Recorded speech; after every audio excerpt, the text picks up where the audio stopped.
जय श्री राधा कृष्ण।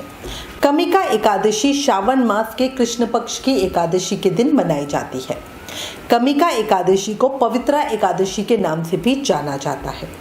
मान्यता है कि इस दिन भगवान विष्णु के उपेंद्र स्वरूप की पूजा की जाती है। थोड़े में बहुत अधिक फल देने वाली महाफलकारी एकादशी है।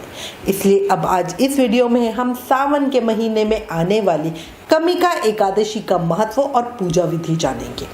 बहुत सारी जानकारी एक ही वीडियो में मिलेगी, इसलिए प्लीज वीडियो लास्ट तक जरूर देखना। अगर चैनल पर नए हो तो चैनल सब्सक्राइब करना।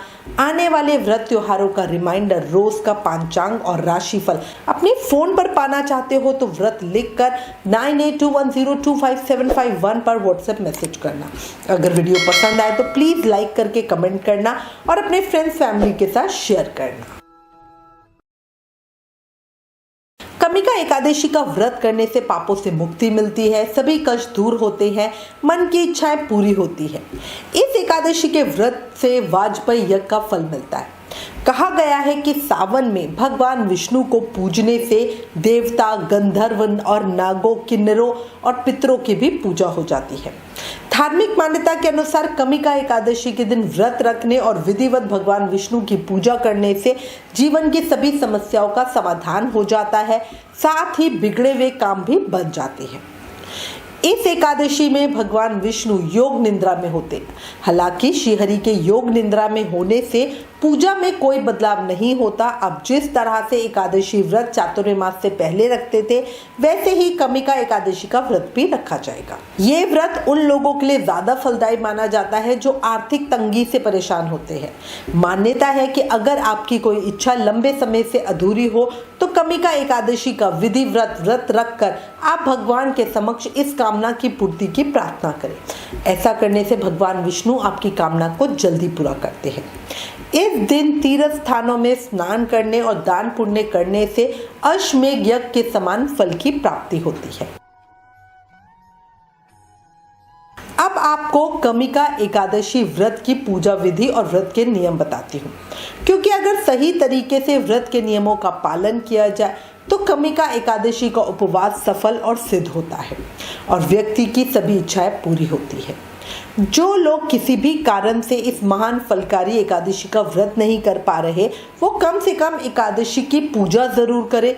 पूजा करने के बाद व्रत कथा जरूर सुने, उसका भी बहुत उत्तम फल आपको मिलता है। अब थोड़ा सा स्टेप में बता रही हूँ कि आपको कैसे और क्या क्या करना है। देखो, ये व्रत दशमी की शाम से शुरू हो जाता है, इसलिए अपने शरीर की शुद्धि के लिए उपवास रखने वाले जातक को दशमी के दिन एक समय भोजन करना चाहिए। सूरज ढलने के बाद कुछ भी नहीं खाना चाहिए। अगर बिना खाए नहीं रहा जा रहा तो रात को दूध और फल ले सकते हैं। जमीन पर सोए और ब्रह्मचार्य व्रत का पालन करें। एकादशी की सुबह ब्रह्म मुहूर्त में उठे। अगर संभव हो तो किसी पवित्र तीर्थ में स्नान करें। अगर पॉसिबल ना हो तो घर में ही तिल और गंगा जल डालकर स्नान करें। याद रखना, एकादशी को लकड़ी का दातुन, पेस्ट वगैरह नहीं करना चाहिए। नींबू, जामुन या आम के पत्तों को मुंह में डालकर चबाकर उंगली से साफ करना चाहिए। आजकल के अगर आप टूथपेस्टों की बात करोगे ना तो उसमें केमिकल और नमक होते हैं। याद रखना, एकादशी वाले दिन वृक्ष से पत्ता तोड़ना भी नहीं चाहिए, इसलिए गिरे हुए पत्तों का ही सेवन करें या एक दिन पहले ही आप फूल पत्ते तोड़कर रख सकते हैं। कमिका एकादशी के दिन पीले रंग का भी बहुत महत्व है। एकादशी के दिन सुबह नहा धोकर पीले रंग के वस्त्र पहने। फिर सबसे पहले पूरे घर में गंगा जल के छींटे मारे और हल्दी से घर के मुख्य द्वार पर स्वास्तिक बनाए। इस तरह पॉजिटिव एनर्जी का संचार होता है, मन पूजा पाठ में ज्यादा लगता है। फिर पूजा की तैयारियां करें। भगवान को अर्पित करने के लिए प्रसाद बनाएं। कमिका एकादशी सावन की एकादशी है, इसलिए इस दिन भगवान विष्णु के साथ माता लक्ष्मी और भगवान शिव पार्वती का पूजन भी जरूर करें। सबसे पहले व्रत का संकल्प लें और बोले, हे श्री हरि विष्णु, दीन दयाला, भक्तों के रक्षक, मेरे प्राणाधार, आपकी कृपा से आज मैं श्रावण कमिका एकादशी व्रत का पालन करूंगी। आज मैं चोर, पाखंडी और दुराचारी मनुष्यों से बात भी नहीं करूंगी और ना ही किसी का दिल दुखाऊंगी। गौ, ब्राह्मण आदि को फलहार और अन्न आदि देकर प्रसन्न करूंगी। रात्रि को जागरण करके कीर्तन करूंगी। ओम नमो भगवते वासुदेवाय। इस मंत्र का निरंतर जाप करूंगी या अपने गुरु मंत्र का जाप करूंगी, जो भी आपको कहना हो। राम, कृष्ण, नारायण इत्यादि विष्णु सहस्त्र नाम को कंठ का भूषण बनाऊंगी। ऐसी प्रतिज्ञा, ऐसा संकल्प करके भगवान विष्णु का मन में स्मरण करे और फिर प्रार्थना करते हुए कहे, हे त्रिलोकनाथ, मेरी लाज आपके हाथ, मुझे मेरे इस संकल्प को पूरा करने की शक्ति देना। मौन, जप, शास्त्र पठन, कीर्तन, रात्रि जागरण एकादशी व्रत में बहुत लाभ रखते हैं, इसका विशेष ध्यान रखना। इसके बाद भगवान को पंचामृत से स्नान करवाना।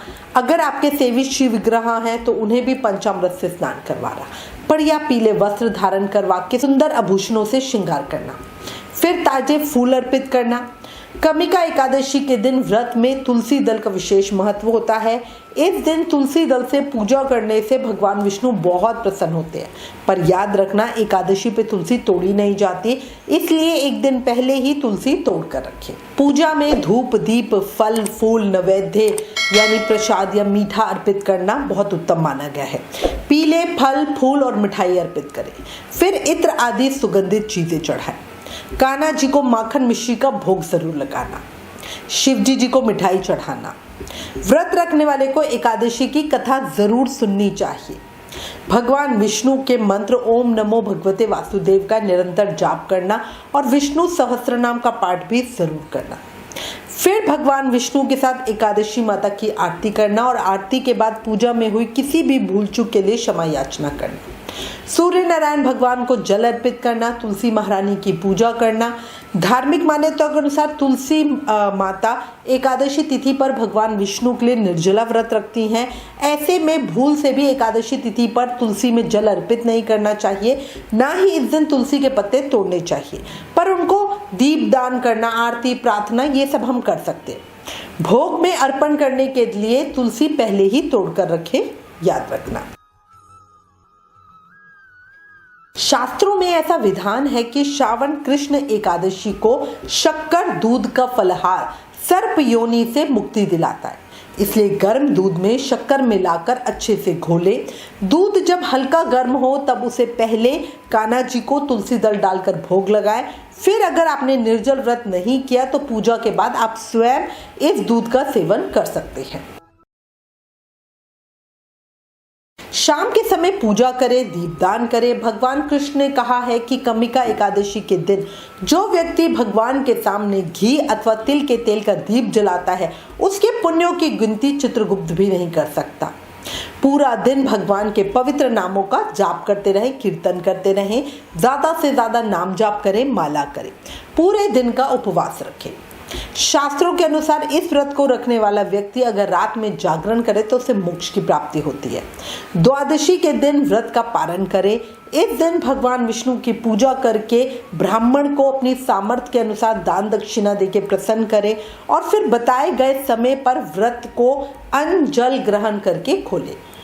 एकादशी के जो अन्य नियम है, जैसे झाड़ू नहीं लगाना, झूठ नहीं बोलना, किसी की निंदा नहीं करनी, कम से कम बोलना है, मतलब मौन व्रत रखना है, अनजाने में भी किसी का दिल नहीं दुखाना है, लड़ाई झगड़ा नहीं करना है, बच्चों पे चिल्लाना नहीं है, इन नियमों का पालन भी जरूर करें। इसी के साथ मैं उम्मीद करती हूँ इस वीडियो में दी गई जानकारी आपके लिए उपयोगी होगी। इससे रिलेटेड अगर आपके पास कोई भी कमेंट्स या सजेशन है तो प्लीज़ हमें लिखें।